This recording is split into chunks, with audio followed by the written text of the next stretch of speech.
नमस्कार। अगर चुनाव प्रचार, नेताओं की रैली, रोड शो और सभाओं को कोई पैमाना माने तो गुजरात में भारतीय जनता पार्टी बाकी सभी पार्टियों से बहुत आगे है। भारतीय जनता पार्टी ने दिखाया है कि कैसे चुनाव लड़ा जाता है।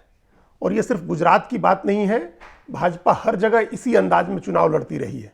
लेकिन गुजरात चूंकि उसके लिए बहुत खास है, प्रधानमंत्री नरेंद्र मोदी और केंद्रीय गृह मंत्री अमित शाह दोनों का गृह प्रदेश है। और जैसा कि उत्तर प्रदेश के उप मुख्यमंत्री ने पिछले दिनों कहा कि यूपी से भी ज़्यादा महत्वपूर्ण बीजेपी के लिए गुजरात है, इसलिए गुजरात में बीजेपी ने बाकी सभी राज्यों के मुकाबले ज़्यादा ताकत लगाई है। और वो इस अंदाज में चुनाव लड़ रही है, इस तरह से उसका चुनाव प्रचार हो रहा है, ऐसी तैयारी हुई है और ऐसी ऐसी चीज़ों के इस्तेमाल हो रहे हैं जिनसे ऐसा कतई नहीं लग रहा है कि कांग्रेस पार्टी या आम आदमी पार्टी उसका मुकाबला कर पाएगी। कम से कम चुनाव प्रचार या चुनाव को लेकर के जो रणनीति है, जिस तरह से उनकी रैलियां हो रही हैं, उनमें कोई पार्टी उनका मुकाबला करती नहीं दिख रही है।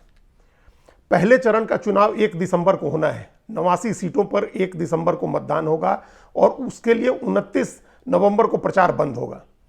और आज 18 नवंबर को, यानी प्रचार बंद होने के 10 दिन पहले, भारतीय जनता पार्टी ने जिस तरह से कारपेट बॉम्बिंग शुरू की है वह अभूतपूर्व है। हालांकि कारपेट बॉम्बिंग ऐसी टर्मिनोलॉजी नहीं है, ऐसा शब्द नहीं है जो चुनाव के लिए इस्तेमाल होना चाहिए। यह आमतौर पर जंग के लिए इस्तेमाल होता है। युद्ध लड़ने में के समय जब लगातार बमबारी होती है, उसके लिए कारपेट बॉम्बिंग का इस्तेमाल होता है। लेकिन भारतीय जनता पार्टी चुनाव में इसी तरह से जाती है, इसी अंदाज में जाती है और वो इस तरह से बमबारी करती है। और वो बमबारी नेताओं की होती है, उनकी रैलियों की होती है, उनकी सभाओं की होती है कि कोई पार्टी टिक नहीं पाए। 18 नवंबर को भारतीय जनता पार्टी की कारपेट बॉम्बिंग शुरू हो गई। एक दिन में जो पहले चरण की तमाम 89 सीटें हैं, उन 89 सीटों पर भारतीय जनता पार्टी ने रैली की। यह अपने आप में एक अभूतपूर्व बात है। और इनमें से 56 सीटों पर, 55 या 56 सीटों पर बाहर के नेताओं ने रैलियां की है। जो भारतीय जनता पार्टी के प्रदेश के बाहर के बड़े नेता हैं, जो केंद्रीय मंत्री हैं, जो राज्यों के मुख्यमंत्री हैं दूसरे राज्यों के, उन लोगों की सभाएं हुई हैं 56 सीटों पर। और बाकी जो सीटें हैं, जो 33 सीटें बचती हैं, उन पर प्रदेश के नेताओं की रैलियां हो रही हैं। गुजरात के मुख्यमंत्री और गुजरात सरकार के मंत्री या जो गुजरात कोटे के केंद्रीय मंत्री हैं, जैसे मनसुख भाई मांडविया या पुरुषोत्तम रूपाला, इस तरह के जो गुजरात के सांसद हैं, केंद्र सरकार में मंत्री हैं, वो और गुजरात के मुख्यमंत्री और गुजरात सरकार के मंत्री, ये बाकी ये 33 सीटों पर इनकी सभाएं रैलियां हुई। और 56 सीटों पर उत्तर प्रदेश के मुख्यमंत्री की, योगी आदित्यनाथ की, मध्य प्रदेश के मुख्यमंत्री शिवराज सिंह चौहान की, महाराष्ट्र के उप मुख्यमंत्री देवेंद्र फडणवीस की और दूसरे बड़े केंद्रीय नेताओं की, केंद्रीय मंत्रियों की रैलियां हुई हैं। नितिन गडकरी से लेकर के और खुद राष्ट्रीय अध्यक्ष जेपी नड्डा ने कमान संभाली। और एक दिन में यह एक तरह का एक अनोखा रिकॉर्ड बीजेपी ने बनाया कि एक दिन में सभी सीटों पर, जहां जिन सीटों पर पहले चरण में 1 दिसंबर को मतदान होना है, उन सीटों पर रैलियां हुई। योगी आदित्यनाथ ने अभी हाल में खत्म हुआ है जो हिमाचल प्रदेश का चुनाव, उसमें 16 रैलियां की। सोचिए 68 सीटें हैं और 68 विधानसभा में की वाली विधानसभा के चुनाव में उन्होंने 16 रैलियां की। और आज से 18 नवंबर से जो गुजरात में उनकी रैलियों का सिलसिला शुरू हुआ है, ये सिलसिला चलेगा पहले चरण का प्रचार बंद होने तक और उसके बाद दूसरे चरण का प्रचार बंद होने तक, यानी 3 दिसंबर तक, माफ करिएगा, 3 दिसंबर तक ये सिलसिला चलता रहेगा। और अब पहली सभा जो हुई, योगी आदित्यनाथ की पहली सभा के लिए जो जगह चुनी गई, वो भी उसका भी एक सिग्निफिकेंस है, उसका भी एक महत्व है। अभी पिछले दिनों मोरबी में एक पुल गिर गया था जिसमें कई लोग मारे गए थे, 150 के करीब लोगों के मारे जाने की खबर है। और उस मोरबी की घटना का असर आसपास के तमाम इलाकों में, खासतौर से राजकोट का जो सारा इलाका है, जो सारी विधानसभा सीटें हैं, उन पर बताया जा रहा है। इसलिए योगी आदित्यनाथ की सभा उसी मोरबी से शुरू हुई।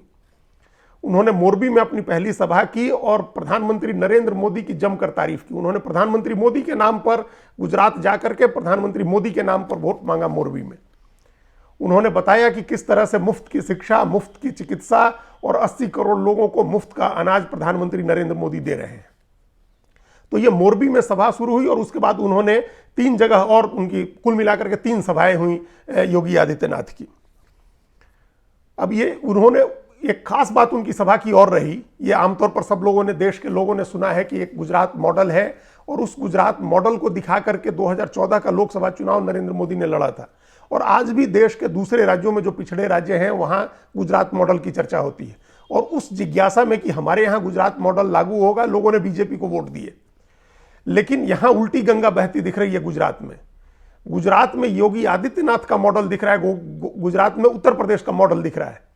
जहां योगी आदित्यनाथ की सभा हुई वहां लोग बुलडोजर पर चढ़ करके सभा में पहुंचे, भाषण सुनने पहुंचे। भारतीय जनता पार्टी ने दर्जनों बुलडोजर्स के इंतजाम किए थे जिन पर भाजपा के कार्यकर्ता बैठ करके सभा की जगह पर पहुंचे और बुलडोजर का मिनिएचर बना करके, छोटे छोटे बुलडोजर बना करके सभा की जगह जगह जहां जहां सभा हुई वहां लगाया गया था। उनके कटआउट्स लगे हुए थे बुलडोजर के। ये इस अंदाज में उत्तर प्रदेश में बीजेपी ने प्रचार किया था। अभी इस साल जब फरवरी मार्च में चुनाव हो रहे थे तो वहां उत्तर प्रदेश में हर जगह सभा में बुलडोजर लगाया जाता था, क्योंकि योगी आदित्यनाथ ने एक मॉडल डेवलप किया है कि वो जो किसी भी मामले में आरोपी होते हैं उन आरोपियों के घर पर बुलडोजर चलवा देते हैं। हालांकि उनका बुलडोजर भी सांप्रदायिक रूप से एक खास पहचान के लोगों पर ज़्यादा सक्रिय रहता है, तो वो मॉडल ज़्यादा हिट हुआ है। तो ये गुजरात में पहले दिन जब योगी आदित्यनाथ सभा करने पहुंचे तो यूपी मॉडल दिखा, प्रचार का योगी आदित्यनाथ का मॉडल दिखा, बुलडोजर लगा करके प्रचार किया गया।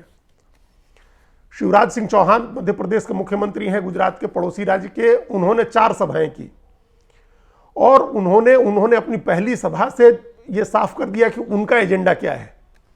उन्होंने प्रधानमंत्री नरेंद्र मोदी को कल्प वृक्ष बताया, यानी सबकी मनोकामना पूरा करने वाले प्रधानमंत्री नरेंद्र मोदी, और राहुल गांधी खरपतवार है और अरविंद केजरीवाल बबूल का पेड़ है। यह थीम थी शिवराज सिंह चौहान के प्रचार की। तो ये 2 मुख्यमंत्रियों ने, गुजरात के अपने मुख्यमंत्री जो प्रचार कर रहे हैं भूपेंद्र पटेल, उसके अलावा ये 2 मुख्यमंत्रियों ने 7 सभाएं की। 18 नवंबर को यानी शुक्रवार को उनकी 7 सभाएं हुई।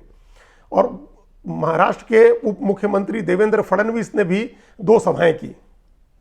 और इसके अलावा जो केंद्रीय मंत्री हैं नितिन गडकरी, अनुराग ठाकुर, जनरल वीके सिंह, फग्गन सिंह कुलस्ते, इन सब की 2-2, 3-3 सभाएं गुजरात के अलग अलग हिस्सों में हुई है। पार्टी के राष्ट्रीय अध्यक्ष जेपी नड्डा ने खुद 3 जगह चुनावी सभा को संबोधित किया। तो ये कुल 15 के करीब बड़े नेता, जो दूसरे प्रदेशों के बड़े नेता हैं, जो राष्ट्रीय नेता हैं बीजेपी के, उन्होंने अलग अलग जगहों पर 50 से ज्यादा सभाओं को संबोधित किया। और जो प्रदेश के अपने नेता हैं, मुख्यमंत्री सहित, और प्रदेश के कोटे के जो केंद्रीय मंत्री हैं, उन लोगों ने 30 से ज्यादा जगहों पर चुनावी सभाओं को संबोधित किया। एक दिन में 89 रैलियां हुई, 89 जगह, 89 के विधानसभा सीटों पर अलग अलग नेताओं की रैली हुई, सभाएं हुई, वोट मांगे गए। अमित शाह लगातार डेरा डाले हुए हैं गुजरात में। अमित शाह शाम में अपने जो गांधीनगर का क्षेत्र है वहां उन्होंने रोड शो कर रहे हैं, लोगों से वोट मांग रहे हैं, अपने गांधीनगर से, जहां से वो खुद एमपी हैं। तो इस तरह से पार्टी के पूर्व अध्यक्ष, पार्टी के राष्ट्रीय अध्यक्ष प्रधानमंत्री नरेंद्र मोदी की सभाएं अब शुरू होने वाली हैं। और 19 तारीख से 21 तारीख तक 3 दिन में उनको 8 रैलियां करनी है गुजरात के पहले चरण के चुनाव क्षेत्रों में। जहां जो पहले चरण की 89 सीटें हैं उनमें उनको 8 रैलियां करनी है। और दूसरे चरण के लिए प्रधानमंत्री फिर 23 तारीख से शुरू करेंगे और 23 से 28 नवंबर के बीच उनकी 15 रैलियां होंगी। जो बची हुई 93 सीटें हैं उनके लिए वो 15 रैली करेंगे। उसमें कुछ रैलियां 23 से 28 के बीच में, कुछ रैली वो पहले चरण के मतदान के लिए, पहले चरण की का वोटिंग जिन इलाकों में होनी है वहां भी करेंगे। तो ये 25 के करीब रैलियां, 23 से ज्यादा, और 25 से 30 के बीच कुछ रैली प्रधानमंत्री नरेंद्र मोदी की होगी। और अमित शाह और जेपी नड्डा कितनी रैलियां करेंगे उसकी कोई गिनती नहीं है। योगी आदित्यनाथ की कितनी रैलियां होंगी इसकी कोई गिनती नहीं है। तो इस अंदाज में बीजेपी वहां चुनाव लड़ रही है। जो टेक्नोलॉजी का इस्तेमाल हो रहा है, जो रोबोट्स बनाए गए हैं और वो रोबोट्स पैम्पलेट्स बांट रहे हैं, ये सारी चीजें जो बीजेपी कर रही है वो अपनी जगह अलग है। अब इसके मुकाबले दूसरी पार्टियों का प्रचार देखें कि उनके पास है क्या प्रचार करने के लिए। आम आदमी पार्टी के पास ले दे करके 3 नेता हैं और वो 3 नेता जितनी सभाएं कर सकते हैं उतनी कर रहे हैं। भगवंत मान, अरविंद केजरीवाल, मुख्य रूप से ये 2 नेता हैं। इसके अलावा मनीष सिसोदिया कहीं गए तो गए, इसके अलावा कोई ऐसा नेता नहीं है आम आदमी पार्टी के पास जिसको गुजरात में, जिसकी कोई पहचान हो या गुजरात के लोग जिसका भाषण सुनने को इच्छुक हो। कांग्रेस पार्टी के पास नेता जरूर हैं, कांग्रेस के पास राष्ट्रीय स्तर के अनेक नेता हैं और कांग्रेस दूसरे राज्यों के बड़े नेताओं को वहां चुनाव प्रचार में उतार सकती है।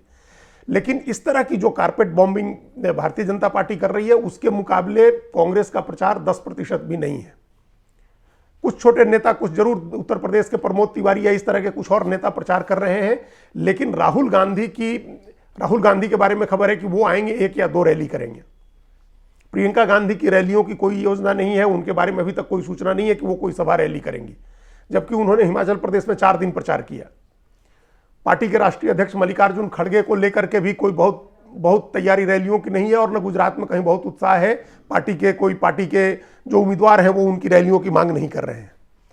तो अब ग्राउंड लेवल पर क्या हो रहा है, गांव में कांग्रेस का क्या प्रचार हो रहा है, या आम आदमी पार्टी किस तरह से आम आदमी पार्टी का मुफ्त बांटने का जो एजेंडा है वो कितना अपील कर रहा है, ये अपनी जगह है। लेकिन जो प्रचार दिख रहा है, जो चुनाव की तैयारी दिख रही है, जो सभाएं और रोड शो और रैलियां दिख रही हैं, वो हर तरफ बीजेपी की दिख रही हैं। पूरे प्रदेश को बीजेपी में कर दिया है भारतीय जनता पार्टी ने। उसके पास इसके लिए संसाधन है जिसका वो भरपूर इस्तेमाल कर रही है। उसके पास नेता हैं, मतलब उसके पास जो भी रिसोर्स है, चाहे वो पैसे का हो रिसोर्स या नेताओं का हो या जिस तरह का भी जो भी रिसोर्स है, वो सारे रिसोर्स बीजेपी ने गुजरात के चुनाव में झोंक दिया है। और उसके मुकाबले कांग्रेस पार्टी के पास पता नहीं जो रिसोर्स, जितने भी रिसोर्स हैं उसका 10% भी वो इस्तेमाल करती वहां नहीं दिख रही है। तो ये फर्क है। अगर रैलियां, चुनावी सभा, नेताओं के भाषण, दौरे, अगर ये कोई पैमाना है, ये कोई क्राइटेरिया है, तो इस पैमाने और इस क्राइटेरिया पर बीजेपी के सामने गुजरात में कोई भी पार्टी चुनाव लड़ती नहीं दिख रही है। धन्यवाद।